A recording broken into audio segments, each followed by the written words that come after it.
Oh, we're going on an adventure back to Middle-earth. That's right, for a very special 40th episode of Cinema Swill, Kevin and I have reviewed The Hobbit, An Unexpected Journey. I won't give too much away other than to say it was an extremely fun episode to record. If you want to hear that episode plus 39 other episodes of Cinema Swill, a Patreon exclusive bonus show where we review bad movies, head on over to patreon.com/cinemaswirl. We've reviewed all sorts of stuff, all of the Star Wars prequels, The Room, Plan 9 from Outer Space, Wild Wild West, the list goes on. Now is a very good time to sign up, check it out, see what you think, see if it's for you. And hey, it helps support us and it helps support the show. To find out more, head on over to patreon.com/cinemaswirl. Right, let's get swirling.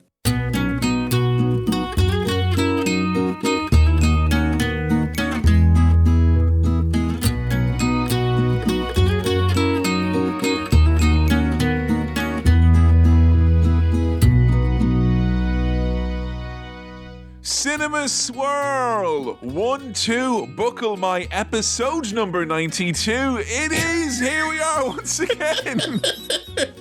Slowly walking and perusing through the shoe shop of Hollywood. It's me, your old pal, Cowboy Kevin, looking at all these shoes, aka Hollywood movies that he's not seen. Sam, how are you doing today? I'm very well, thank you, and I'm glad that we're nearly getting to the point where you might, for one of these episodes, just say, episode 93, it's episode 93, and just go straight for it. I'll save that one for a big banner episode, like 116 or something like that. You keep it docked here on Cinema Swirl and keep your ears out, because I will forget. It's nice to be here in this shoe shop of Hollywood. It is, isn't it? And in the shoe shop, would you look over there on the mantelpiece, but there's a nice Employee of the Month picture now for the hard work of the recent retiree and lifelong shoe shop employee, brackets actor. It's still in the Hollywood metaphor from the start of the episode. Very nice. It's a Bruce Willis special edition, Sam. Hey, bit of Bruce. Bit of best Bruno of Bruce. is most definitely back in town for... This is the first time we've done a Willis-centric swirl. I don't even know if Willis has made an appearance yet, as far as I can remember or recall. You know, the man is known first and foremost about the Die Hard... I was going to say trilogy, but it's more like a... it's the extended Die Hard universe now, isn't it? Yeah. How many movies do you have to get to become a universe? Ooh, 5? I reckon 5. 5? Oh, what am I saying? It's 1. You could Dark Universe, The Mummy, you know. That's a one universe film deal right there. But the word quadrilogy exists, but then when you get past 4, what are you calling it then? You know, I'm no mathematician, so I can't even begin to... We call it a doppel trilogy, actually, at that point, or a trilogy to the power of another trilogy. Right. Sam, people want to know, first and foremost, it's very, very strange that we've got the movie that we have du jour. Yes. We're looking at Die Hard with a Vengeance, not Die Hard... traditionally the start of the Die Hard extended universe canon. Okay, now this episode is going to be awash with Sam saying he's sort of seen things. Because I'm pretty sure I've seen Die Hard. I'm pretty confident I've seen Die Hard. And I say I've asked you enough that you've definitely had time to dwell on it, because I think I ask you this question every few months. You've seen Die Hard, haven't you? Yeah. Have you? Yippee-ki-yay, Christmas, terrorists, guy falls off the roof. No, is it Alan Rickman? It is Alan Rickman. Yeah, Alan Rickman. Took a little tumble off the shower. I think I've seen it. He walks on glass at some point. He goes through some glass. What's this think business?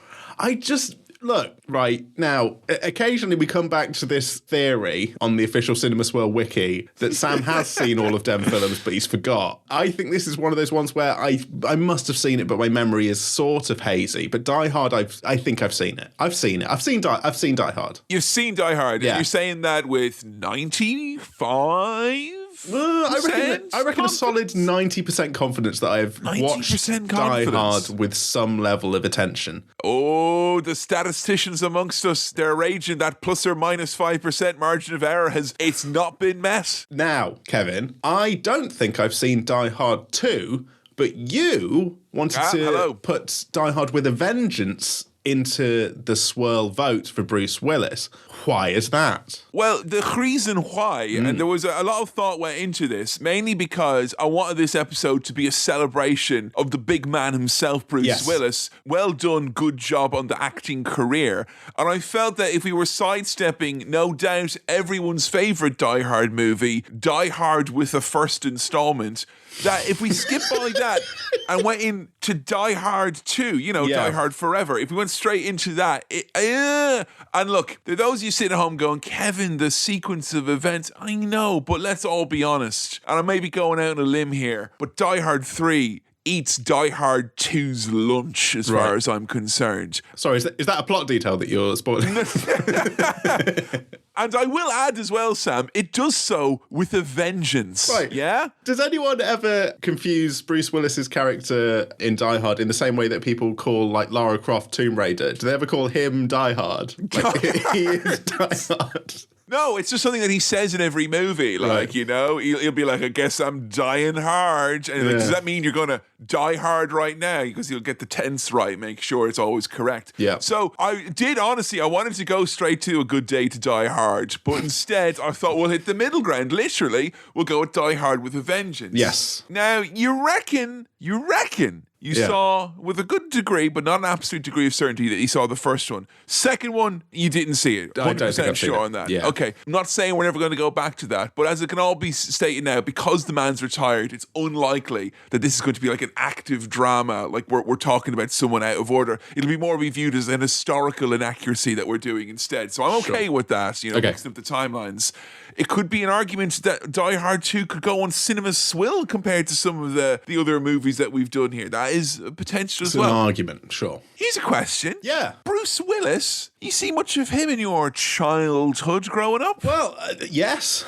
And I think, from the vote, you will have seen that some of the big hitters were missing. The heavy hitters. We had Armageddon, we had Die Hard with a Vengeance, and we had Unbreakable. Okay, so the Fifth Element, that was the one that's popped into my head. Leeloo Dallas Multipass, I've seen it. Whoa, okay. That was a proper, like, high school girlfriend wants to show me this film for me.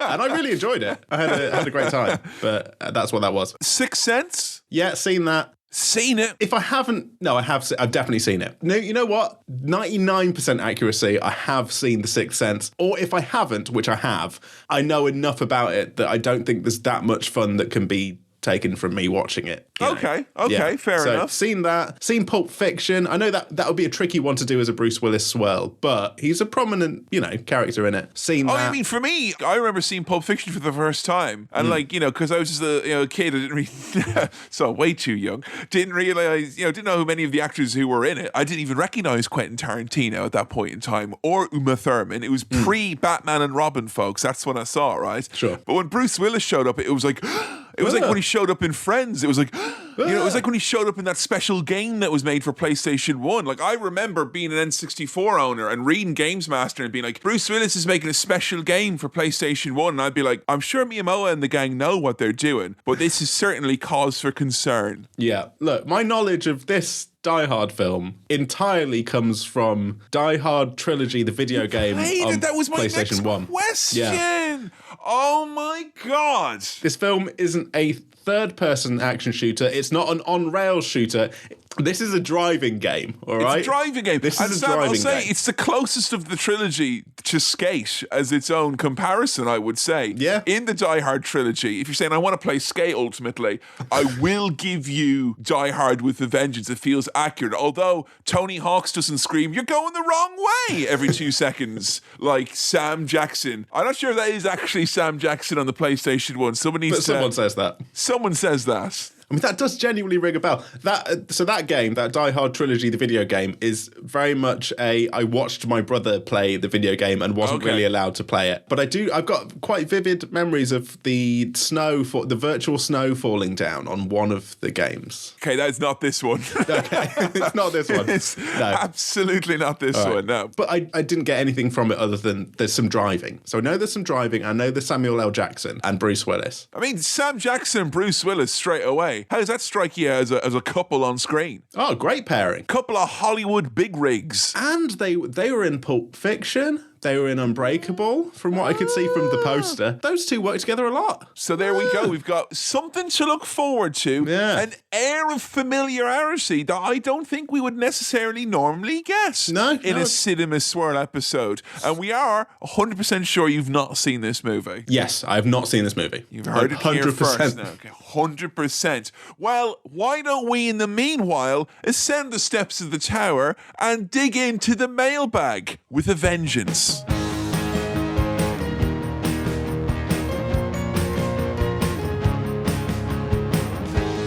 Welcome to the mailbag with a vengeance and with some questions. Questions with a vengeance as well. If you've got questions, queries, or comments for the mailbag, you can send them on in to cinemaswirl@gmail.com. That's cinemaswirl@gmail.com, CC with a vengeance. Or the socials at cinemaswirl/cinemaswirl, you know, the ones. The usual places. So this question, which is apropos because we've been talking about video game versions of films stuff, right? That's true, and that would mean, because that discussion is both apropos and apropos if and or nothing. Yes. I think this is the flip reverse here. Hit the remix. Liam writes, why do you think movies about video games, Mortal Kombat, Street Fighter, Tomb Raider, etc., are by and large terrible or not very good at best? And we've had our fair share of video game movies on Cinema Swirl. Yeah, we've done a couple of, because we did Mortal Kombat, Annihilation. Yes. And we did... Mortal Kombat with a Vengeance. Did we do Street Fighter as well? Did Street Fighter. We did JCVD in the house. We did Super Mario Brothers. Yeah. Not to spoil the prestige of the behind the paywall content, Sam, but I reckon you and we had pretty good times with most of those titles in one way or another. We did, but they are shit, right? They're kind of fun. They're the good kind of bad, where they're fun bad, and sometimes just genuinely fun. But there is a reputation that video game movies are always pretty pants, and there's not many exceptions to that. There's a lot of buzz about like Detective Pikachu and these Sonic movies that are out now to be like, they're decent romps, they're good, you know, yeah, because that's such a rare thing. But those feel less like kind of we're trying to make a movie about the game. It's more like we're making a movie that is set kind of with references to the game, and it has enough winks and nods to the kind of to the property and all that, because I think that's what like Sonic and Detective Pikachu, they're grand old blockbuster popcorn classics as far as I'm concerned. Yeah. But I think they were almost trying to not give you the deliberate experience of picking up and trying to play one of those games, whereas I felt Tomb Raider was like it wanted to give you those scenes that you were used to seeing and couldn't help but be annoyed by comparison. Maybe that's it, I don't know. Yeah, it's a tough one. I mean, you get a lot of like, oh, the film's not as good as the book, but there are a lot of films that are good that are adapted from books, but you pretty much universally across the board get, the film is not as good as the video game, but video games ain't books, Yeah, and I think those things are very, very different, Yeah. What I'm intrigued by is the upcoming, and he says this now to immediately date this episode, May of 2022, but they're making a series of The Last of Us, and I think that perhaps because video games, much to a lot of people's chagrin who tried to play some and move on to others, are such long experiences, they're trying to get that down to 2 hours. That's fucking boo-boo bananas. Whereas if you give me a nice series, I can have a little bit more fun with that. That's why I enjoyed Shenmue the series and have not found any investors for my Shenmue live action movie. The Shenmue we could have caught. Come on, money on the table. I think we're getting there though, aren't we, in terms of adapting video games? It's taken a long time of figuring it out, and I think you're right that a lot of video game stories now can't really easily be adapted to just a film. You're basically saying to me that Tom Holland and Uncharted were standing on the shoulders of giants, is what we're basically saying. I mean, was that shit? I kind of came and went, Yeah, we talked about this. This is funny. It reminds me very much of what we were talking about on The Hobbit, which is just dropped over on Cinema Swirl on the Patreon, which is like these movies that come out and feel like make absolutely no impact whatsoever in your social bubble or anything you're advertised to. We looked up, The Hobbit made the same amount of money as the Lord of the Rings trilogy in profit, and apparently apparently Uncharted broke box office records, even though it wasn't like people were like going, this fucking movie, making loads of noise about it, like, you know, they did with a lot of movies on my timeline. Yeah. People were just like, fuck it. And it's like one of the biggest movies that's come out in years, apparently. So, what do we know? We're meant to be representatives of cinema, not video games. Kevin, I've got high hopes about the Illumination Studios Mario film. I know it's Chris Pratt as Mario, etc., but I've still got high hopes. I'm hoping it's going to be good. Jack Nicholson as Waluigi. So thank you very much for your question, Liam. Yeah, thanks for the question. I don't really know why, but it's a big, deep question, isn't it? Right, the issue with fielding questions from the socials is we get something like this where I say, the following question from Bungle reads as follows. Of all the characters from all the films, who'd be the best and worst for a come dine with me type situation? Ooh, all the characters, all the films. Good Lord in heaven. Possibly for international listeners, Come Dine With Me is a TV show over here. Kind of, I think it's daytime or kind of like early evening. Afternoon time. Yeah. The concept is, I think 4 or 5 different people, they go around each other's houses, and each night of the week they're hosting a dinner party, and they kind of rate each other's dinner party, and at the end one of them wins a lot of money. You're meant to provide starter, main course, dessert, and entertainment of some sort. Yes. And usually what it is a nice combination of tryhards and oddballs and people who genuinely have a dap hand of putting on this sort of thing. And it all comes together for a great British experience that is... Plenty of bickering, plenty of viral moments. Like, if you want to talk yourself out of having a dinner party, bung on a few episodes of that. So, I've got an answer for this. I mean, there's a lot of ways it could go, Sam. You know, a lot, because it's straight away, I know I've just mentioned him and we did it last episode, but I'm imagining old departed Jack Nicholson sticking a whisk in his mouth, you know?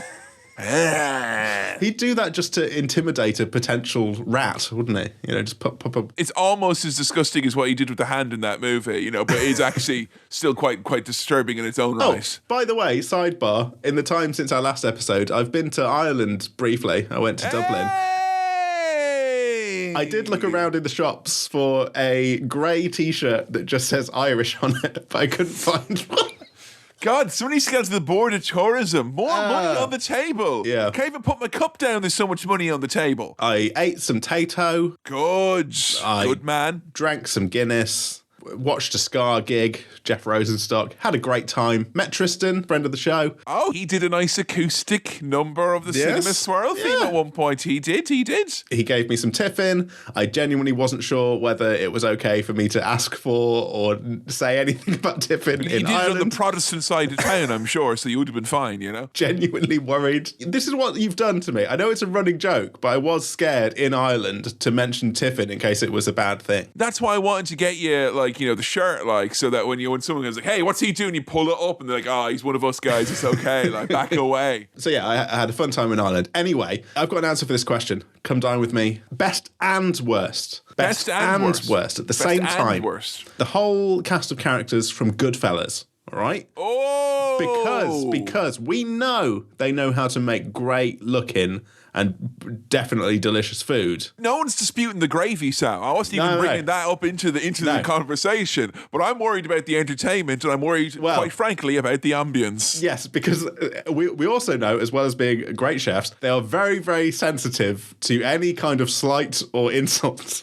And I think that would work great on Come Dine With Me. Oh, yeah, and also to see the good fellas pitted against each other in a non-violent environment, I think it'd be very good for them all. I'm just saying there'd be a lot less dead people and a lot less angry people if they all just sit around and had a nice dinner party. They were close to it in prison, weren't they? Yeah. That's your potential most explosive. Have you got a positive potential experience? Well, but I think that would be... that's your positive. The food would be so good. He's doing the gesture. Oh, the food would be good. But then you get the kind of, moist how? Moist like a cake? I don't know. I've got no line for that. But go home and get your whisk. I just envision him alive with a whisk in his mouth, getting the fucking shit clocking it out of him. Trying to think of any other positive food-based experience I can think of. Okay, how about we go with Face Off, and the Face Off exchanges happens just before.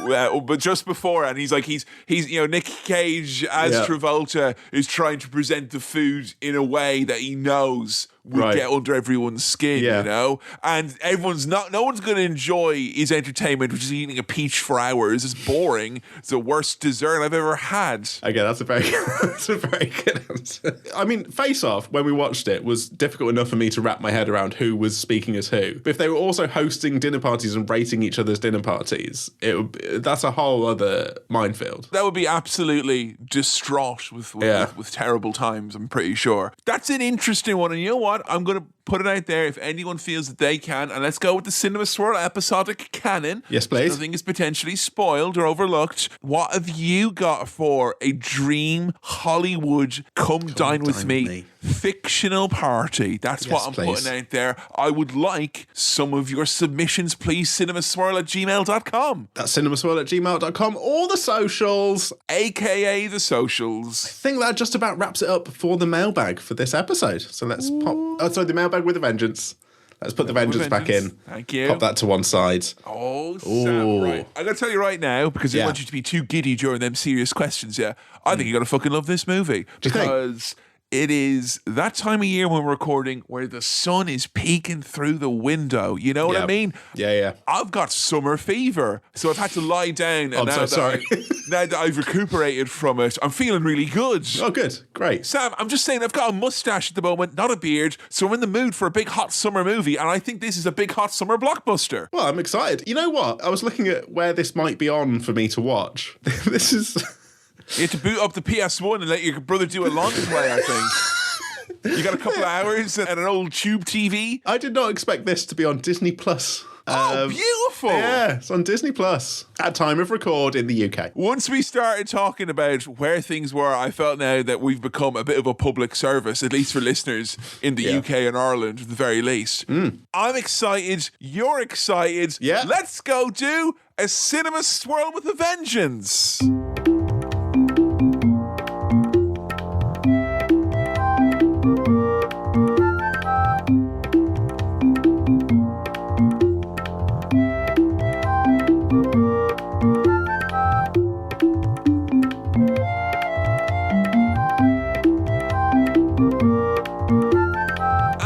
We're back, and funnily enough, with a vengeance as well. Sam, initial gut reaction to Die Hard, Mitch Einer Vengeance. Way! Hey! Oh! Yeah. We got the fucking triple threat of ways and hays and a's and all. That's a good sign, Sam. Die Hard with a way, mate. It was good. That was a fun time. Is there any kind of movies that this would you'd put it in a category of that wayness? Because I know when it comes towards the hotter days of the year, it tends to go in for them summer blockbusters. So we've had this before, but I don't know. Is Die Hard with a Vengeance a way like an Independence Day way, or is it a different thing entirely? Independence Way. Let me have a little scroll through some of our films here. It's a way in the same sense as, like, you know, Point Break was a way. Oh, okay. You know? Okay. True Lies was away. True Lies was away. It's like you're saying all these movies are gone, like they're all away. It's like, away. You know, they're That's all away. Con Air, you know, etc. Face Off, etc., etc. It's that kind of way. It's that kind of stupid action. Looking through the old back catalogue there's loads of those types of movies. Look away. You know, it's amazing. There's a lot of it. Yeah. I don't know. It happened kind of like literally in the seconds leading up to us going off to watch it. I was like, I just realised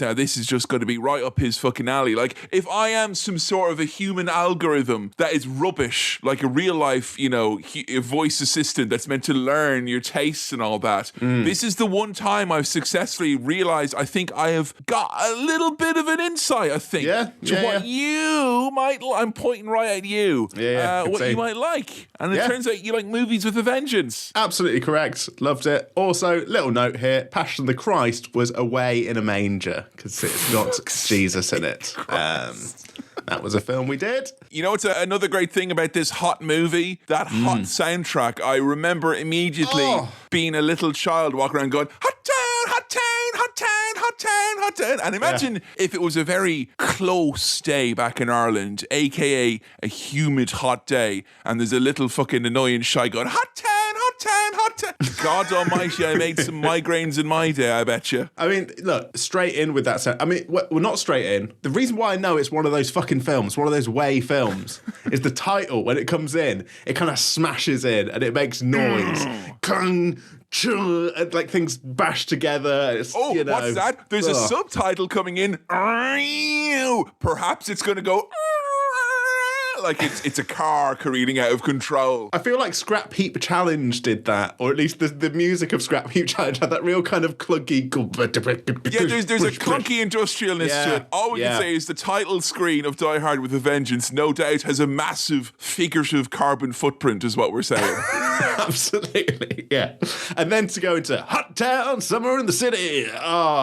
Yes, please. And some shots of the city, the hot town. Sam, I like a hot summer day, but I like my hot days to be caused by the creeping onslaught of climate change. Yes. You know, sitting around having a barbecue at 30-degree weather on the 3rd of March and 2 days later it's snowing. I don't like a hot town because of bombs going off. No, that's the wrong type of heat. But yeah, big old explosion, and we're straight in. We're straight into the action here. We get a little bit of, oh no, we're in a nice city. Bang! Who do we need? We need fucking John McClane. We got some guy ringing up the FBI/police. I don't know who. There's kind of indeterminate police presence here. Whoever they are. I've tried to follow the actual career of John McClane as a man who seemed to start as a detective, rose through the ranks of lieutenant, yet was still a detective. And then he was like taken down like the Russian government in the later movies. So I'm not sure what career path he is. It's less like an honest New York cop and more like if you took the cop career in The Sims and at the end of it you're like fighting aliens or something like that. That kind of feels like where McClane's at. Do you want me to tell you what his job title is, Kevin? Please.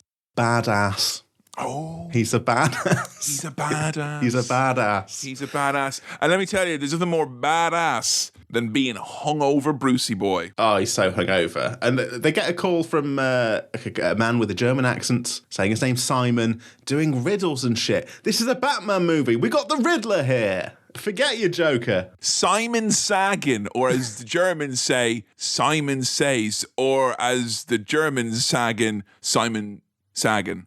Yeah, because it's really picking up because we bring in John McClane all hungover and he's been told he's got to do something now. He's got a task. But the FBI straight away are like, okay, well, we got to do it because this guy's threatening to blow stuff up. I don't know if that's the actual police policy. No, and also as well, it does at the start, and forgive me, there's not going to be many criticisms of this movie, but it almost feels like this is a mod for another movie that has put in John McClane from Die Hard 1 into it because, like, I get it, the man's hungover, but it's like, John, you need to show up in the back of a van and make sure you're wearing a vest and slacks just like in the first movie as well, please, if you don't mind. You know, he's almost too perfectly airdropped in here. Also as well, American friends, I know I'm always asking for help and this may be a plea to too many, but are there seriously lottos that happen over there with one fucking number? Yeah, the number's like 4 digits and that's it. It's a big old number. It's doing some heavy lifting, don't get me wrong. Big number, but that's it. You just have,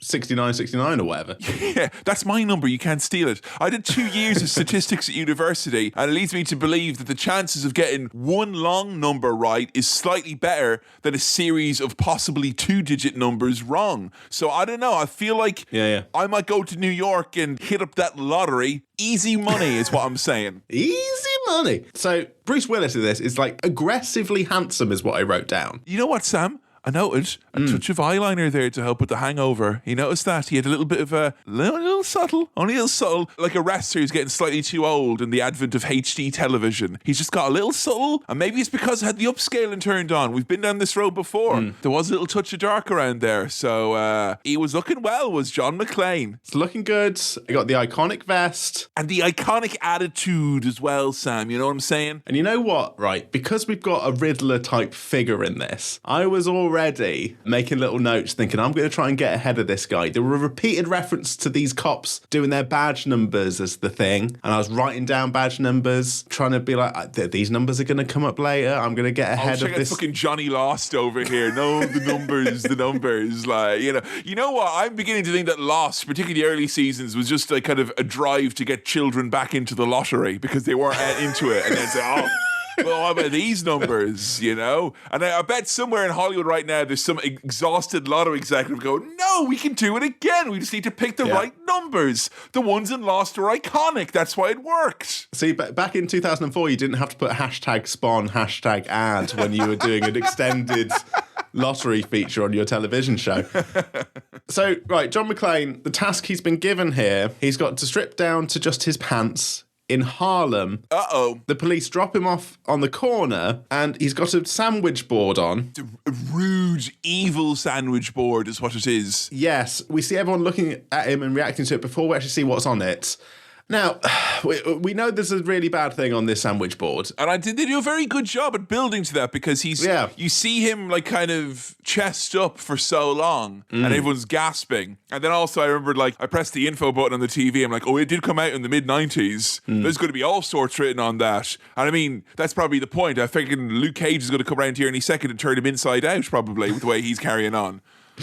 Meanwhile, before we get the reveal, we have Samuel L. Jackson here working in I think he's an electrician or something. He's a cash converter, Sam, is clearly what it is. He's working in a shop. And he's schooling the younglings. Yeah, basically saying, no one's going to help us. We've got to help ourselves. Who do we definitely not want to help us? White people. And then the kids are like, oh, hey, uncle, look outside. There's a white guy here. Speaking of assuming the worst, look what's confirming our thoughts and suspicions over here. It's a police officer. Bruce is there. John McClane's there with his sign on that says, I hate, and then an extremely horrible racial slur on his sandwich board. That's what his task has been. He's got to wear that in Harlem. And it's fucking awful as well because sandwich boards should be used to tell you about sandwiches and maybe when the apocalypse is happening. And for it to be co-opted for a hateful exercise like that, I thought was very fucking mean indeed. It's a real shame. Now, on the vote on facebook.com/cinemaswirl for this, someone wrote in the comments, and I saw this before I watched the film, I wonder what Sam's going to make of Bruce's cardboard outfit at the start. That's going to be interesting to talk about. Outfit? Yes. So I thought we'd get John McClane dressed as a fucking robot or something with tinfoil wrapped around him. And I was really excited for him wearing... And he's in Harlem, so all those boys in the corner, they see him like, what the fuck are you doing? And he's like, bleep, bloop, blah, blip, blah. And I mean, I can't tell you how disappointed I was to be completely wrong about that assumption. Also, another note about this. Yeah, you thought you were getting cardboard hijinks and instead you just got cardboard racism, which is nowhere near as fun. On the sort of censored version, that they show on telly during the day or airplanes and stuff, the sign says, I hate everybody, which is you can see a photo of let me tell you, when them humanists on the corner saw that, they were fucking livid. Absolutely, they wanted to kill him. Oh, another bloody misanthrope. Oh, bloody hell, let's beat him up. Don't you know that human society has to arc towards togetherness? And look, Samuel L. Jackson here comes out, immediately goes over to John McClane, and he does a kind of really considerate thing of trying to stop this man from getting fucking killed. It's like, okay, you're going to die here soon. You need to start acting crazy because otherwise, if you're doing this legitimately, people are quite rightly going to kill you. I like his trust in the lads on the corner who've got guns drawn as soon as they saw this lad. And he's like, look, if they think you have a mental illness, they will obviously back off straight away. Yeah, I suppose that is quite... It's very, very, very, very, very trusting of him to do that. Yeah. And I'll tell you, if you thought Bruce Willis is bad at acting at points in his career, no. You can see how bad he could be because he's so great at acting bad at acting when he has to pretend to be crazy. Yeah. I don't believe you're crazy even for a second, John McClane. No, he doesn't pull it off to the extent that he does get fully beaten up. I think him and Samuel L. Jackson. Zeus as well is his name, which is Zeus. In fairness, that's a pretty fantastic name to be given to Samuel L. Jackson. They get beaten up and bloodied up. They're going to have a very bad day because they're already bloodied up. I think Zeus has been knifed. And I'll tell you what, this movie, I think a huge reason why this resonated massively with me as a kid, and probably lots of others as well, is this is a very Grand Theft Auto movie. And I mean 100%. That as in original Grand Theft Auto, back in the day of the PC and phone the PS1. Because these lads are fucking jumping in, getting into cars. You're right, phone boxes, bombs mysteriously planted everywhere. I remember playing GTA the first few times when I was a very young child. And, there being you get into a car and there's a bomb in this car. This is fucking ahead of its time because, we watch a lot of these action movies, particularly on Cinema Swill, and it's like, it just feels like they've played a video game, they're trying to transpose that. This is like getting video game designers wet behind the ears here. This is getting them all fucking frothy because this is a very fun mission style video gamey movie. Absolutely. 100%. I don't know. Well, I don't see how this couldn't have been an inspiration on loads of video games. Like, it is. It absolutely is, yeah. Can I point out a solid gag? Please. Given that Samuel L. Jackson's character is called Zeus, John McClane keeps calling him Jesus because he thought that's what the other lads were calling him. Because they were just saying, hey, Zeus. Hey, Zeus. I mean, that's just a bit of fun, that. And I do like that. And that's a solid gag. Thank you very much. I think the two of them have very, very good chemistry, throughout the movie. Brilliant chemistry. And look, as much as Bruce Willis is doing proper Bruce Willis stuff, Sam Jackson doing full-on Sam Jackson stuff. Exactly what you expect and want. Who'd have thought Mario and Luigi had a bit of fucking banter in the heyday of Nintendo? It's just two lads at the top of their profession doing themselves, and they're doing a good job at it. Exactly. Another character I love, the bomb guy in the police station, the bomb expert. I like this dude. A proper fun bomb nerd, excited about bombs, loves talking about bombs, knows about bombs. Blow up his colleagues, It's one of those types of guys, Kevin, this is like the 90s school of action logic with like bombs and things, where he's just going, look, there's two liquids. If the liquids go together, it goes kaboom. And I'm like, that's what I need. I need the bad things to be red, the good things to be green, there to be zones and oohs and things. Look, if the liquids go down and they mix together, kaboom. That's all I want. That's all I need to know. Very video gamey again, I'll say it, And I'll tell you what, I loved as well that it's a 90s movie, so you have to have the Mr. Psychologist coming in and attempting to analyse. Sorry for those of you at home who don't have the audio description turned on for this episode of Cinema Swirl, but there's some heavy air quotes going on here with this very supposed, heavy. There they are again, psycho, analyst and another. I actually broke the word up into two words with their own air quotes around them. That's how skeptical I was of this man's analysis. They're all listening in on the call with Simon, who seems pleased that John survived, is kind of a bit annoyed that Zeus interrupted and interfered. He does a little bit of a stutter, which we then learn is kind of fake to kind of trick them into thinking all sorts of psychological things about him. John McClane's making fun of him. He's got bad attitude. He's trying to rattle him. He just let him say his rhyme. It's about bright and gay pigeons. Be nice. It's a fun rhyme. And John McClane gets reinstated as a cop. Didn't know he wasn't a cop, but he's now a cop again. Cool. You don't really need to have watched Die Hard or Die Hard 2, I don't think. Or, like, the only backstory that you need is, like, this is a cop, his wife is estranged, that's it. And also, it Pretty tells much. you all that anyway. Like, and he's hungover as well, Like, the 5-minute chat you'd be having with your dad beforehand to explain what you need to know for this movie would be very, very short indeed. You'd probably be able to pop out and grab another Coca-Cola in the meantime. I did like the bit as well where the chief is like, here, look, real talk just between you and me. Leave him alone and he'll probably either get fired or die on his own. Anyway, his wife thinks he's shit as well. She doesn't like him at all. He's a fucking bollocks, mate. Yeah, just, if you've got a problem with him, just let him live his life and it's all going shit anyway.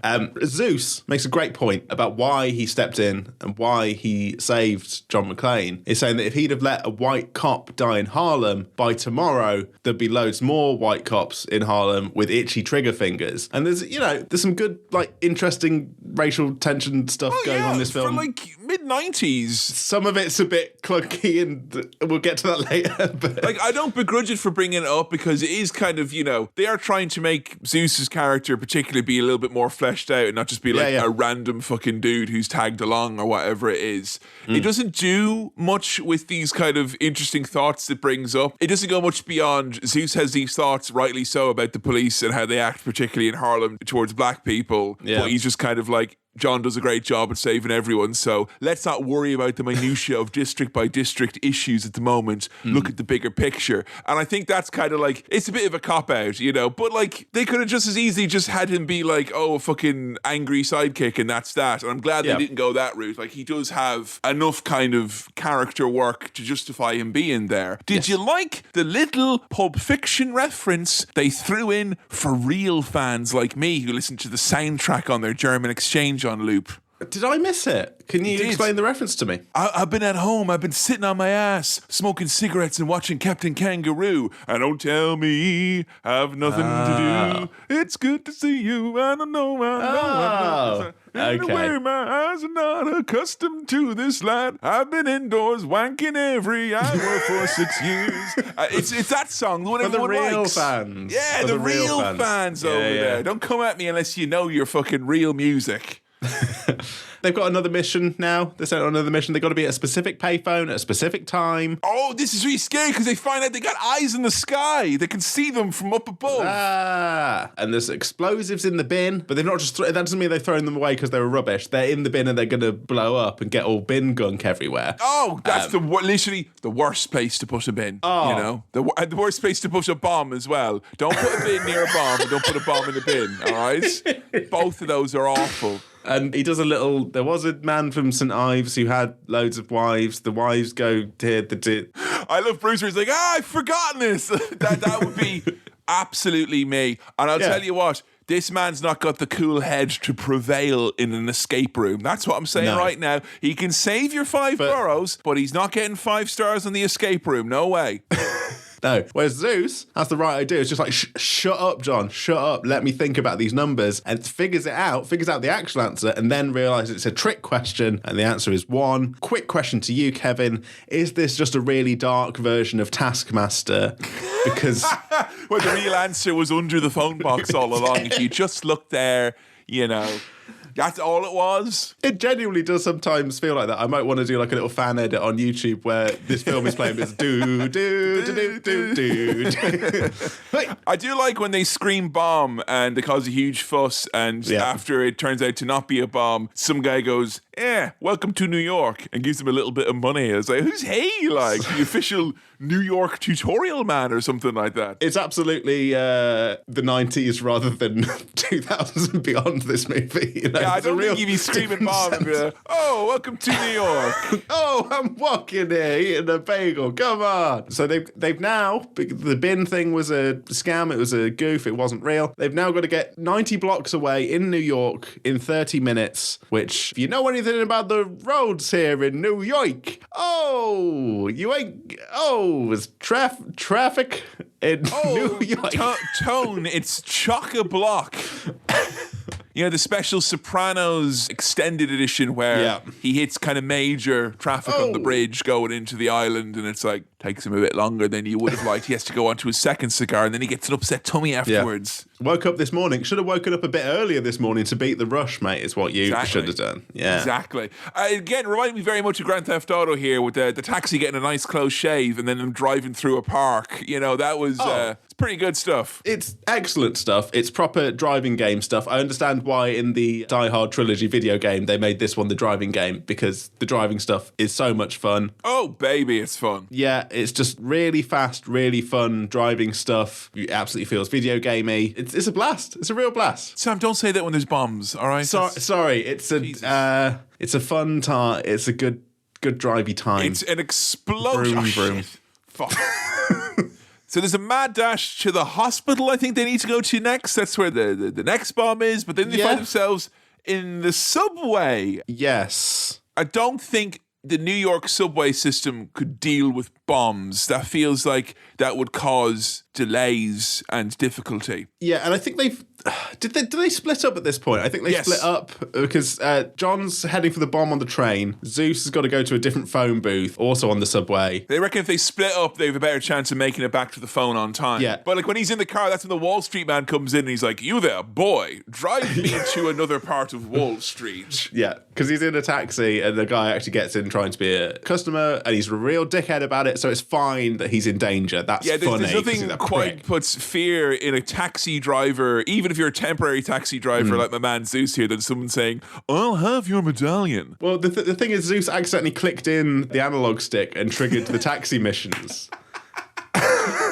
So it's not actually that guy's fault. That's legitimate.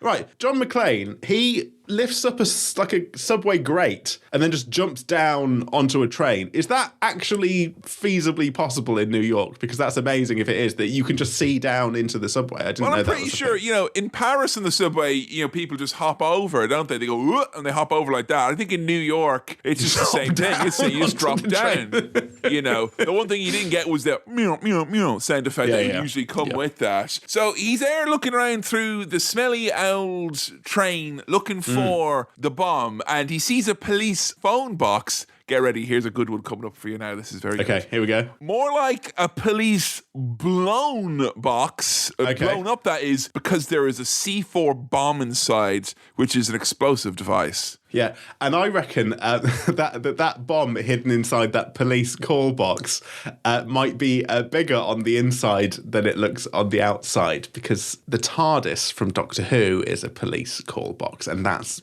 honestly, I don't know what that means. That's bigger on the Wait, you tell me that fucking freak English doctor is flying around in a bomb?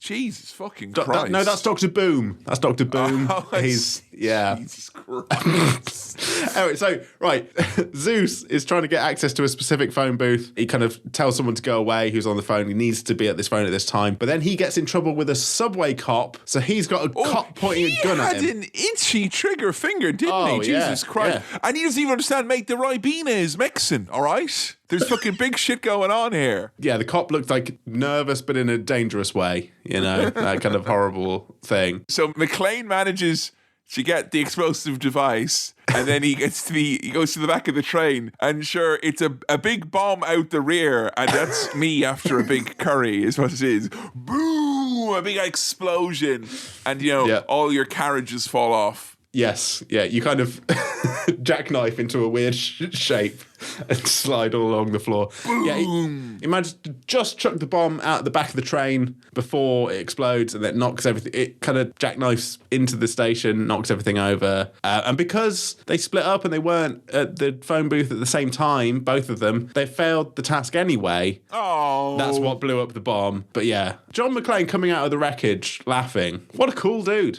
What a cool dude. Right? And there's at least 4 times, I think, in this movie where it's like, here, you know what you've done there? You've given me the action movie finale of the dude coming out covered in shit, being like, Ethan at the end of Mission Impossible, coming out of the wreck or whatever. And they give us that like 4 times in the movie. And it works because it's John McClane. And there's something about John McClane where it's like, I don't know, from the original Die Hard, I'm sure you remember, it's all about him being, he's very, very relatable because he's got fucking sore feet. And he's, there's lots of horrible little human touches. Yeah. And I think having these superhuman moments with this guy who's still like, oh, I bet his feet are sore. That really works here. I think later on the Die Hard movies that come afterwards, it kind of loses that touchstone of the original. Yeah. But I remember when watching this, the original movie is still kind of in my head always, and that's why I love that. Hey, it's overindulgent as hell, but it works. This is John McClane at the peak of his John McClaneness. So yeah, fucking blow him up 10 times in the movie and have him go, God damn it, fucking great. Yes, like I erroneously thought this movie was ending 3 times, and I was so happy when I was like, no, nope. The tunnel's only the halfway point. That's how Mission Impossible ends, not this movie. And think about how bad those bombs and blasts are going to be for his headache. Right, the whole time thumping headache on that poor lad. Oh, it's an anti-prairie oyster is what it is, which is something I've enjoyed recently, not as a hangover cure. I just like a spicy yolk. Oh, good for you. It's a good one. Not an oyster fan. I know, that's why you should have a prairie oyster. It's an egg what is yolk. It's an egg yolk. Worcester sauce, salt, pepper, Tabasco, bam, down the hatch. Fucking amazing. Because you got all that tangy spice and then a creamy yolk mellows it out. It's fucking good. And glossy coat as well. There you go. There you go. There's Kevin's That's your cooking tip of the episode. Yeah. There you go. Boom. The FBI/police or whoever. It's the FBI and I quote, another agency. Those guys. They think they might know who the guy is who's doing this. They've got some pictures. Yeah, it's an obscure colonel and a freelance terrorist. And that is a tag team from the 80s waiting to happen. And it's Jeremy Irons. The real Iron Man's in the house. As Simon says. It turns out he's Hans Gruber from the first one's brother. Now, were suspecting that from the German accent earlier on? Were you expecting that? No, didn't even put two and two together. It doesn't feel like a movie that would be like, having plot points from previous movies brought in. That's why it's such a shock. It's like, what? But you made reference to the other one? It's very kind, though, because it really does a kind of previously on Die Hard, and then you see a little flashback to like, okay, yeah.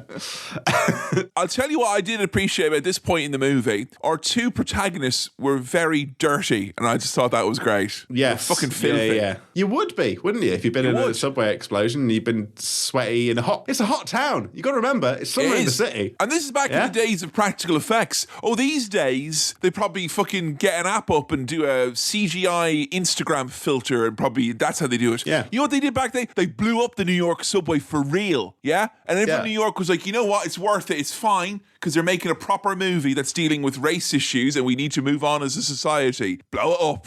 The backs of their necks are literally dirty and gritty. It's not effects, They're having a hard time. So Simon's ringing up again. Also, I think at this point, right, don't answer. Just leave him. Let him leave an answer phone message or something. Yeah, just... Yeah. No, I do to him.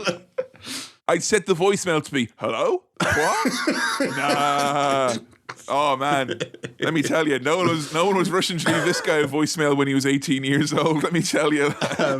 So he's calling. He's apparently put some explosives in a mystery school. A mystery school? And John McClane and Zeus, they've got to complete these tasks. Otherwise, a school goes boom. There's also a thing where it's like, oh, you FBI, stay off your radios because the radio detonator, reacts to your frequencies, or some excuse to make it more complicated and more difficult for guess them. What? I don't know if I mentioned this before, but it struck true to home because my school had a bomb threat back in the day, and it was not fun because they refused to tell us that it was a bomb threat. So you had 500 or 600 people all stood out like it was a fire drill for 3 hours, slowly realizing it was probably a bomb threat. And anytime someone said the word bomb threat, one of the teachers would, shh, stop, no, because they thought that it would like spread like wildfire. Right. We'd go, bomb threat. School down for summer. We properly, get Alice Cooper about it. So, did a John McClane figure turn up and try and save the day? Or no, did it just... Interesting. I was thinking about this the other night, right? Yeah. I think I may have told this story on the podcast before, but this has actually happened at this point because I believe a fight did break out during that between boys, unrelated, all boys school, everyone getting older, angry. They started fighting, possibly about the bomb threat. And then one of the teachers whose job, you ever have a teacher whose job is to drive the van as well? A van teacher? You know, one of those teachers who drives the van? No, but I'm going with you. There's a teacher who will drive the van as well. And he saw this happening, and this was a teacher in some position of responsibility. So during the bomb threat, we're all stood up for 2 or 3 hours waiting. This lad sees the fight, and he drove the van right up and skidded it right in front of all the students to make them stop fighting. And it was a gravel driveway, and it went everywhere. This guy didn't chip his glasses, and he was very fortunate to not have done so. But yeah, bomb threat, 0 out of 10 experience. John McClane did not show up. Instead, a man broke up a fight with a van. I mean, that sounds dangerous, that van approach. I don't think he should be doing that. It's fucking ridiculous. Absolutely ridiculous. The police have deduced that they're at least allowed to search the schools, but Simon says they can't evacuate the schools, otherwise he'll blow it up. So they're off to go and search all of the schools. So they rope in like all of the fucking police and public services and everything to go and search every school in New York. And now they have bought it hook, line and sinker. And there's fucking hell, let me tell you, the big reveal here, because Simon's got a fake American voice. He's got all sorts at his fingertips, including big garbage trucks. Yeah. He's got a fleet of garbage trucks, which are, again, very video gamey, driving the big trucks around, that heavy steering. I just want to point out, there's a lad in I think a police station or something, with the worst fitting shirt I've ever seen. There's just one little character who just...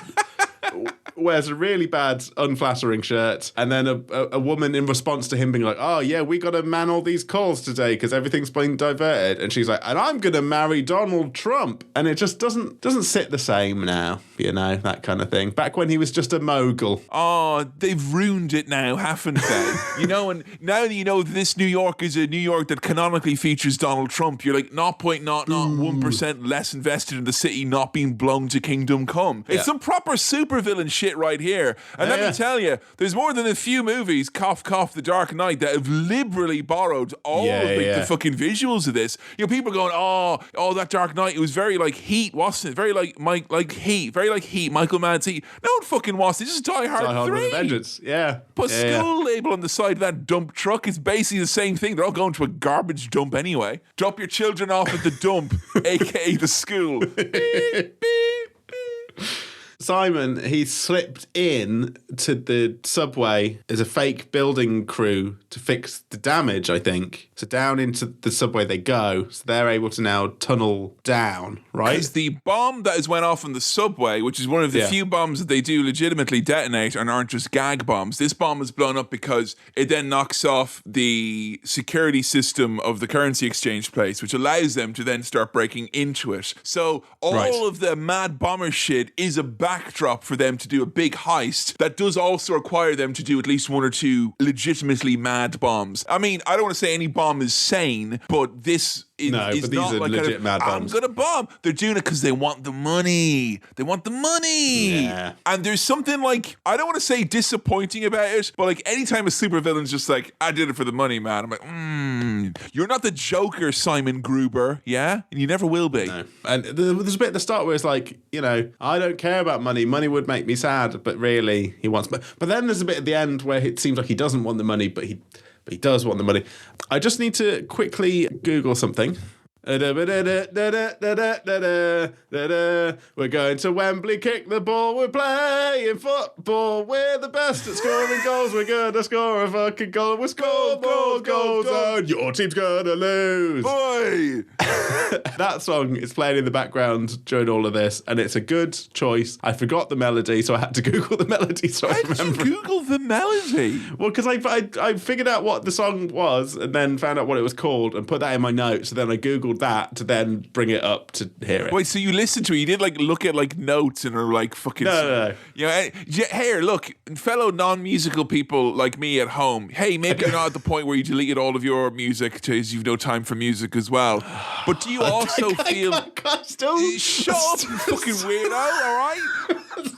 Do you also get... I don't know, this is legitimate. I'm not sure if it's because of the choices I've made in my life, but do you ever get like physically sick or like feel unwell when someone is like, yes, music, and they look at it and they get the tune in their head? That for me is like, it's fucking disgusting, honestly. No. Hear it properly, hum it. None of this fucking coded message bollocks. No, I didn't do that. I'm not at that level. Good. Don't you ever dare. But also, the idea of reading music doesn't make me sick. I'm capping you right now. Don't you get any better. Look, this is proper movie heist stuff. This tunneling into a big bank with shitloads of fucking gold in a massive reserve. Yes, please. Love when they go down into the basement, the fucking security guard who goes full Rambo, like you've decided to go crazy on the bank level in Hitman. This guy just fucking pulls out the AK. Yeah! It was ridiculous. And there's a knifey lady as well. Yes, that's Simon's partner, I believe. Her whole thing is just looking pretty intimidating and slashing people with a cool weapon. Look, Sam, it's the mid-90s. It's time to fucking move on from the sausage fests of the past. And it's the mid-90s. So let's get an empowered, very sexy woman with a knife and make people just kind of go, is that stabbing meant to be sexy? Because I was thinking about that for most of the knifings here, going, was that one meant to be sexy? Was that one meant? Because none of it did anything for me, if I'm not going to lie. I'm a fork and spoon man. I don't know anything about this knife business. And speaking of sexy, Simon, Jeremy Irons, he's got his own vest. He's got a little blue vest that he's wearing now. So we've got two hunks with vests. Jeremy Irons, in the contract stated that he would get to be wearing the tank top as well, and Bruce Willis would have have to share the spotlight. Yeah, that's a proper, like, little brother, mum says we have to play a 2-player game thing. Like, the director says I get to wear a vest too. So he wears one as well. We got lots of gold here as well. $140 billion worth, mate. That's going to cause a headache. Back in the 90s, that was worth loads. Could you imagine the big wet bite the government will take out of your arse when you put that in your bank account? Oh, God, it doesn't bear thinking about. It doesn't bear worth thinking about at all. Meanwhile, McClane and Zeus, remember them, they find a bomb in the park. Oh, this is a riddle bomb, isn't it? A little riddle bomb that has a little screen that says, "I'm a bomb, you've just armed me," which is quite cute. You know, you're saying, like, not all bombs are sane. Some bombs are kind of cute, because this bomb was like, "I'm a bomb, and now I'm armed." Ugh. And I'm out here telling you to reject the cute, sane fucking dynamic. Like, you have to be one and the other. You can be one or the other is what I'm saying. Sam, do you want to know something really funny about this riddle bomb? Yeah. Yes, this has been a great episode for me getting flashpoints from my childhood. On a school tour once, I went on when I was 8 years old. And the school tour went to one of these places where it's like, it's an adventure park, but it's in the deprived Midlands of Ireland at the moment, so there's not a lot of stuff in it. There's a couple of swings and a wall you can climb on. But all throughout the disappointing day at the adventure park, inverted commas, our guide was fucking beside himself. He had a big old smile, this man in his mid-40s, because he was like, "We've got something special. There's a big finale coming up, guys. Big finale. Don't you worry. You might be bored now about running around in the puddle, but there's a big finale coming up later on. I know there's only one football, but there is one big finale coming up later, and you're all going to love it." Okay. Cut forward to an hour or two later when 35 8-year-old children were presented with the exact bomb puzzle that John McClane and Zeus are. The jug puzzle. Yeah, and the guy had clearly just seen Die Hard with a vengeance and was like, "I don't want to give too much away, but it's about a certain movie that, brackets, none of us should have seen at that point in time. Yeah. None of us should have seen." And he was like, "Right, figure it out." Now, I was racking my brain trying to remember if he presented it like it was a bomb, like the adventure park was going to blow up, if we 30-some children failed to do it. Yeah. But he sat there in frustration as I'll tell you right now from teaching kids, you can't just go, "Right, 30 kids, fucking figure it out." You got to get teams, mixed ability groups. You got to line them up. You got to take ideas. You got to make them think that they're figuring it out. We were just dropped in the fucking deep end and no one knew what to do. And anytime we were about to do something wrong, he was like, no. And then in the end, he just solved the puzzle for us in front of us and then was like, "Did you get it?" And everyone was like, "No." And that was it. I broke my arm on that fucking school trip as well. Fuck him. It was his fault. Because you were picking up a jug that had too many gallons of water. No, Sam, because I entered an enhanced state of disappointed boredom that I then became reckless and fell and broke my arm. Oh, dear. Well, I mean, much like your situation, I watched them solve this Taskmaster task and still didn't... Which is, like, you can picture Bob Mortimer and Aisling B, like, doing this. I still didn't really understand how to do it. I still don't now. And you know what? I don't want to know. I don't want to know. They spelled it out to me and I don't get it. I can do this, but I need a pen and paper. That's all I'll say. I will need it. And you know what, folks? I don't have it because, contrary to popular belief, I don't use a pen and paper for this podcast. It's a digital notebook where I write down every word that I have to say and Sam has to say as well. Is that not right, Sam Chaplin? Yes, it is right. Thank you, Kevin. Ha ha ha. Good one, Sam. We mentioned the kind of race issue dynamic going on. Oh, this is where Brucey Baby calls Zeus or calls Sam Jackson a racist. It's just, you hate me because I'm white, you're a racist. I mean, it's a terrible argument, but that's where we've got to with this. It's amazing that some people's argument hasn't advanced much since 1994 or whatever this was. So they get another riddle under the fountain because they've solved the jug situation. And these lads, right, John McClane, he's a cop, a detective, whatever he is. Still a Bobby on the beat, though, Sam, ultimately. Oh, absolutely. But in order to figure out what's really going on here, it takes a New York kid stealing sweets to say, "Come on, man, all the cops are into something. It's Christmas time. You could steal City Hall." For him to go, they're diverting all the attention away. Many an epiphany a New York gumshoe has had while reprimanding errant chip boys. Yeah. I tell you where it doesn't have schools. Wall Street. Because that's where the money lives and no children. So there's no schools near the money, please, but there's loads of banks. they were a step ahead of me because when they were like, what doesn't Wall Street have? And there was like, and then they're like, what does Wall Street have shitloads of? And I was like, windows. Oh no, money. Proper GTA fucking San Andreas shit here when they pop on the pedal bikes to get to their destination. Love that. Yeah, it's cute. So Zeus, right, he gets there, accidentally goes to fake cops that were set up by Simon to... Yeah, they're just covered. They're covered for the Wall Street shenanigans. He gives the diffused bomb that was probably a fake bomb to the fake cops. Yeah, thinking they're real cops, and then they're like, what do we do with it? And they just leave it on the side of the road. That's how they know that they're dirty cops, bro. But then one of the fake cops is like, oh, come on, man, a kid could find that, which is what Zeus was saying earlier when they left the bomb in the thing. So that's a nice little sweet moment that maybe, hey, these guys are so... Yeah, and I don't know why they made us think that, because literally within 10 minutes, John McClane is butchering these lads in cold blood. Yeah, and look, they've proper, given themselves away, because when he's coming down... Oh, it's raining like the dogs and cats, Sam, isn't it? Sorry, what's a lift? I'm a New York dandy. I only use elevators. Riding the lift. Come on, mate. So big shootout in the elevator. That little bit reminded me of is it Inglourious Bastards where there's the 3 rather than 3 when you're holding up the wrong fingers. Anyway, this guy's giving himself away. Sam, is there any best of British Bobby Dazzler phrase that I could potentially bungle up that would end in me being slaughtered by one of your police? A best of British phrase. Or what if he'd be like, so do you like daddy or chips? And I was like, right out the pocket with an answer. He's like, you didn't agonize.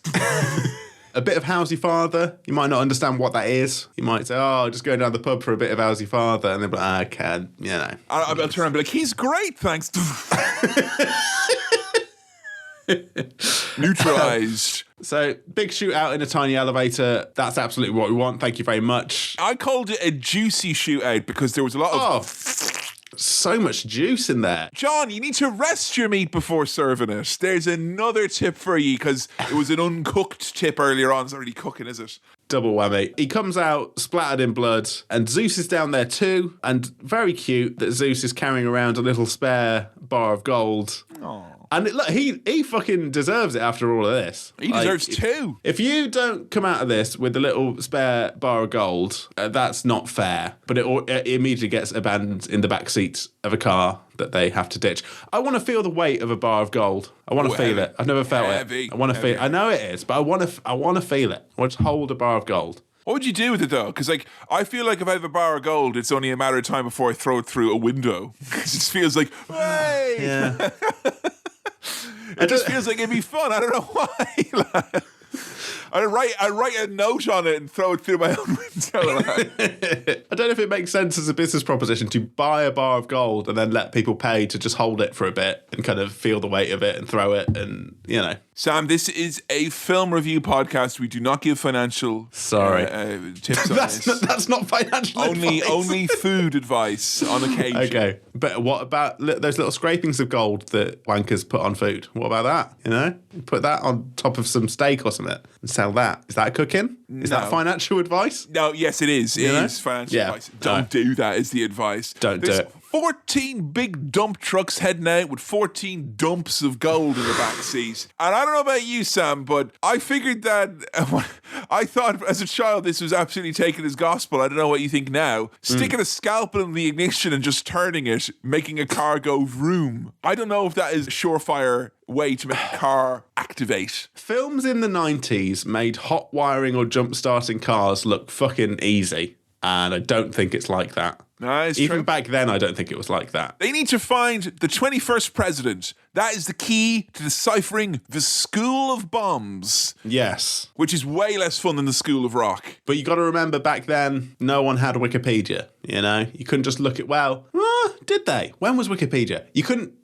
You could have looked it up on the internet, but then you'd have to go to an internet cafe to kind of Google that information. Was Google even a thing? Would you have to go on web rings? I don't know. You couldn't make a movie like this anymore because the plot would not be sustainable with the lack of tension. No, you'd just You get your phone out and you figure it out. Easy. Sorry, Simon, no gold for you. They are heading to the aqueduct, which is an immediate great idea in my mind because all action movies should have tunnel sequences. Absolutely. And I love the fact that in order to make everyone go wild, Simon calls into a talk radio show to say, my brother works for the police and there's a school bomb somewhere.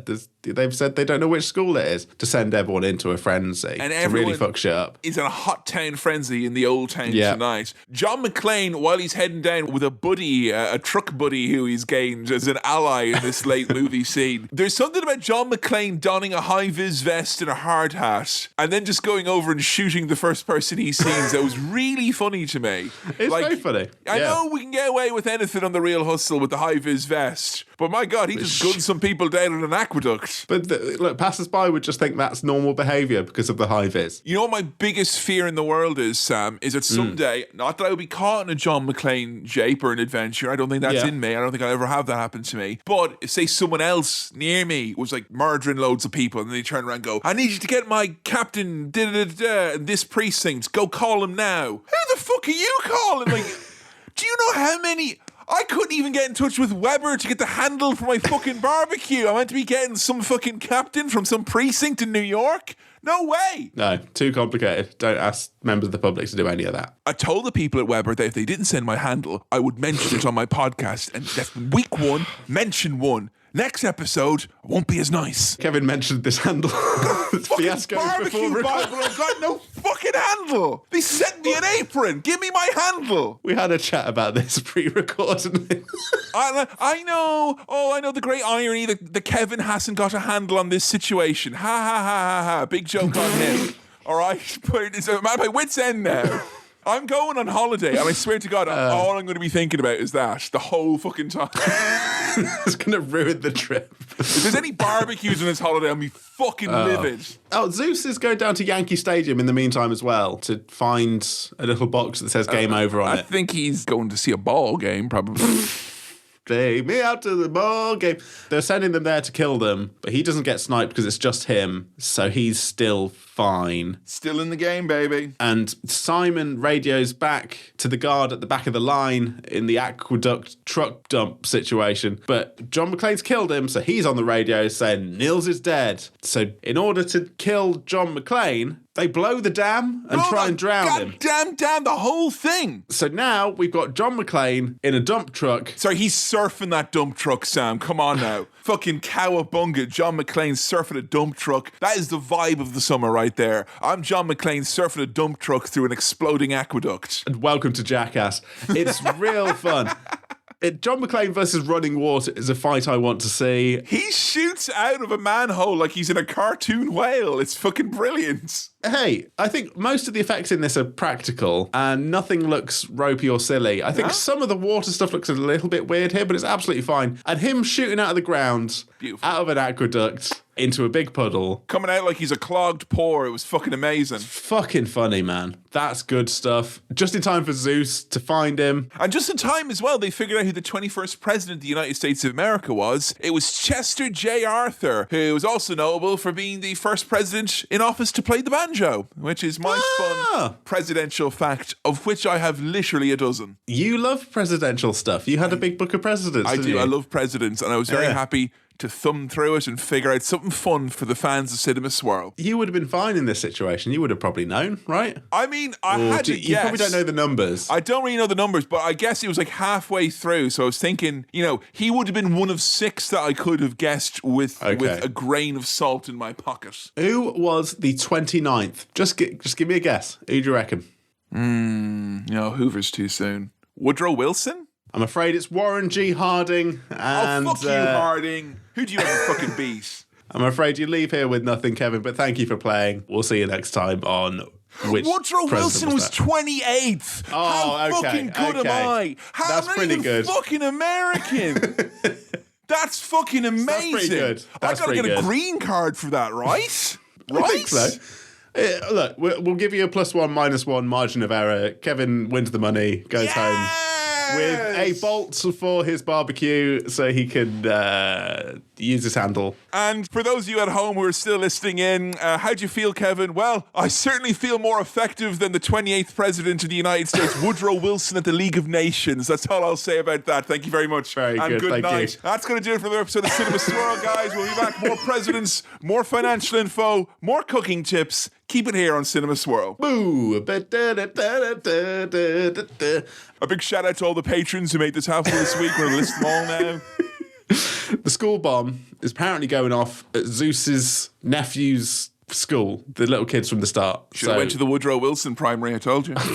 And I love that the bomb nerd, remember the bomb nerd, the man who loves bombs? He was great. He had his moment to shine, Sam. Who sort of dresses like Aid Edmondson in Bottom, but is a little bit chunkier. He's got a real fun vibe to him. He does. He's got that energy. He gets his time to shine. I love that. I love that for a little minor character. He gets to deal with this high pressure situation and try and defuse the bomb. And there's lots of pressure because some of the kids are still inside. There's lots of running around and Yeah. But let me tell you, that Energizer Bunny, John McClane, is still in the game. Yeah, I mean now this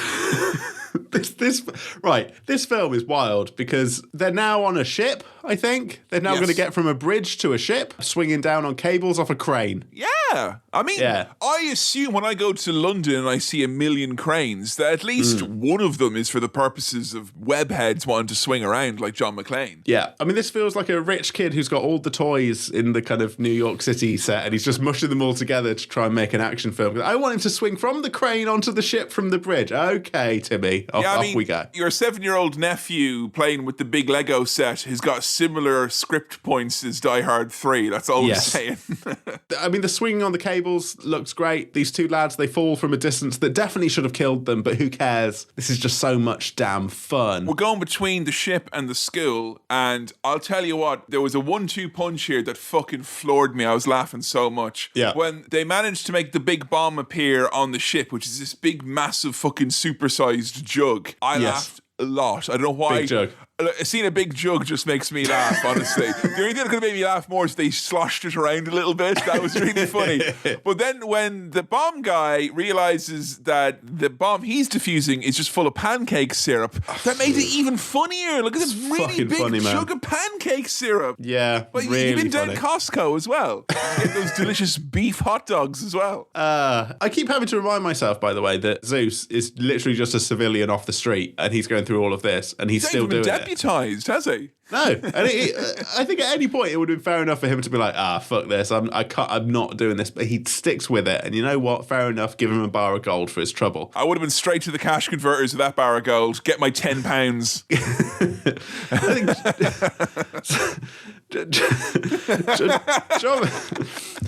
John McClane at some point here has a face-off with the kind of sub-villain, not the real villain. There's a kind of other bloke that's not Jeremy Irons.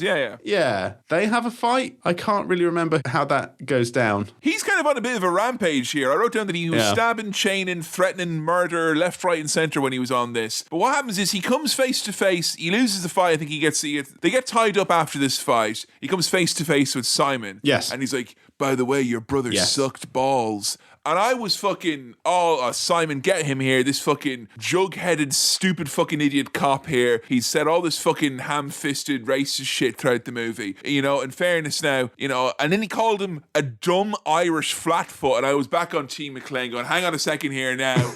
That's not fair. I think this German lad, I think we should dig up his brother and kill him again and throw him up. Let's go get a fucking couple of flashlights and a shovel and throw that big lump of sod that's got a fucking decayed corpse in a coffin in it. Throw that off Nagasaki Tower and watch it go boom, a big fucking mushroom cloud of dust and ashes and demon souls going off. Your shit. Yeah. And then it'd kill you as well, the brother. Yes. So, let me try and drill down into what the plan is. The plan, and again, this sounds like a child's plan, is to blow up all the gold and sink it into the river / sea, whatever that is, in New York. And so, but they tie Zeus and John to it, and his last request is, can I have some aspirins for my bad headache? Because I got a goddamn headache that would make my wife turn asshole.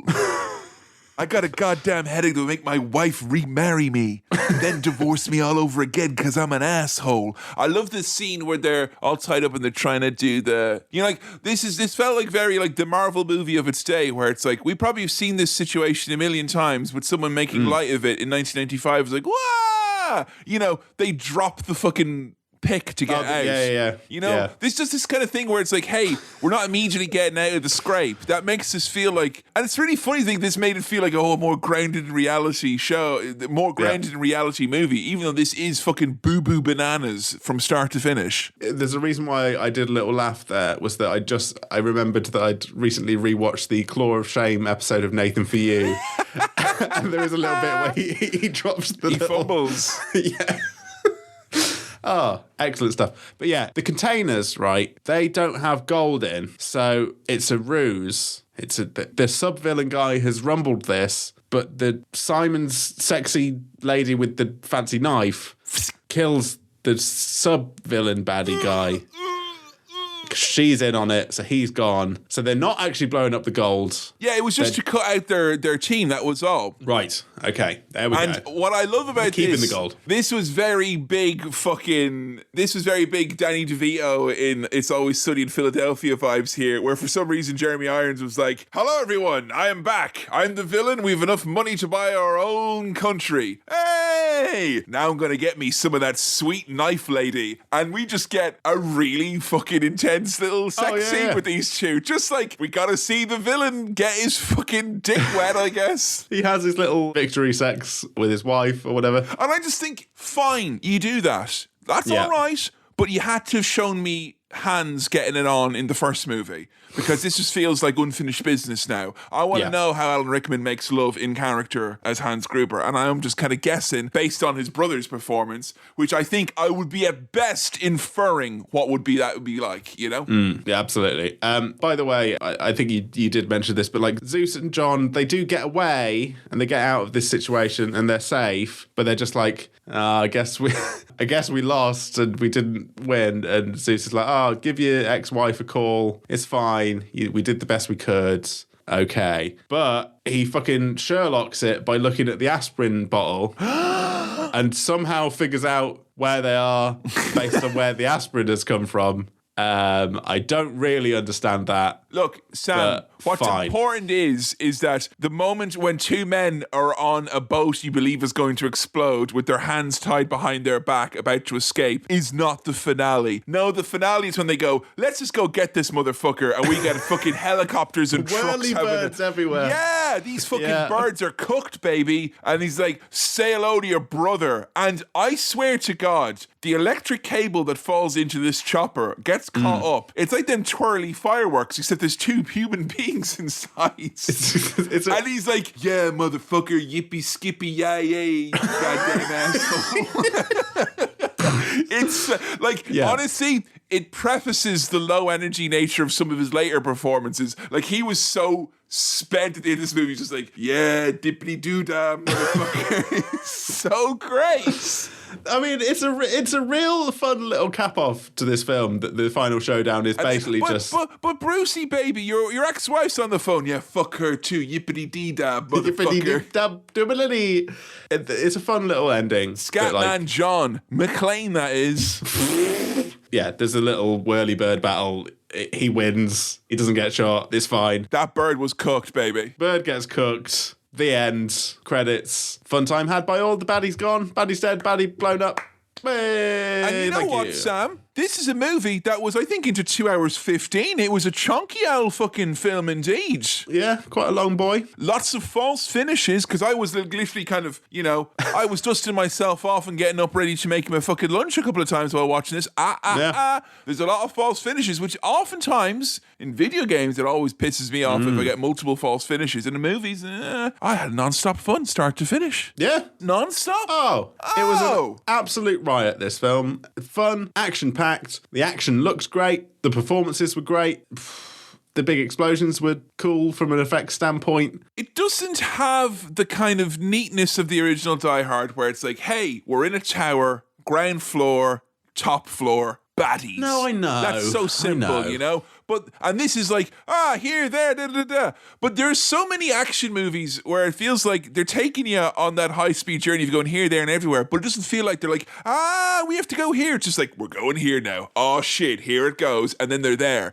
Whereas this, the fact that we jumped around to 20 different places, it felt like part of the story. And as everyone was getting sweatier and grosser as the movie went on, it just became more frantic and enjoyable. Look, and as a big fan of Taskmaster, I enjoyed the kind of riddle nature of this and the kind of city-wide Taskmaster, Sam, is what it was. I think the wild goose chase chaos of this is a real part of the fun. Whereas Sam, the wild goose chase was more than worth a gander, if you don't mind me saying so.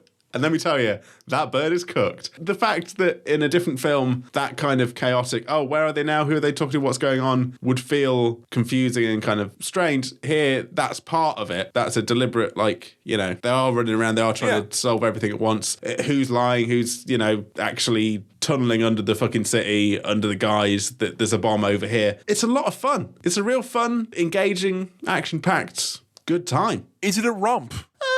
Or because we're dealing, even though ham-fistedly, because we deal with racial tensions and fucking, in inverted commas, deal with, I think, honestly, the way they deal with that is, Samuel Jackson's character making some real good points at the start. John McClane saying, you're racist because you don't like me because I'm white. And then by the end, them both being like, we good? Yeah, we're great. We're friends At the end, now. like, bros before hoes, though, am I right?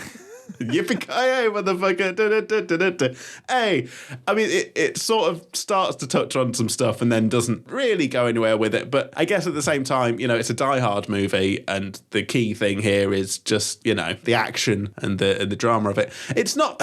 Is there anything about it that kind of maybe hampered the enjoyment? Is there anything that this movie wasn't that you were hoping it would be? Well, no, because I was just thinking that it's not necessarily, it's plot rich, but is it character rich? But then the characters are great, and the dynamic between, Samuel Jackson and Bruce Willis is fantastic, and it develops over time. There was a really great villain, Jeremy Irons as Simon / Gruber's brother. Voice. I'm just saying, Jeremy Irons, don't get into podcasting because you'll push us all out of a job. Well, so you will. Absolutely. So, it's what you expect from a Die Hard movie, but with a little twist in that it's a bit more literally bright. Like a lot of this takes place during the day and out and about in broad daylight in a city driving around. I just love the expanse of it, I just feel like, here's a fucking shitty, stupid analogy that will probably upset more people than it will make any sense to. But if Die Hard Wood is Super Mario Bros, this is Mario 64, because you're going in all directions here. It just feels like this movie has got fucking a lot of space, almost too much space to breathe. It's almost overwhelming where this movie can and constantly does go, because it is relentless and non-stop. But this movie is, I think, ignited a little bit of an else spark, because I think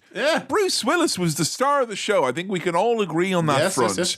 He had a big part of our childhoods, it seems. Even you, the non-movie watcher, this was a guy where it felt like there was, this was a cultural touchstone for you and I both, a rare shared film cultural touchstone from both of our childhoods.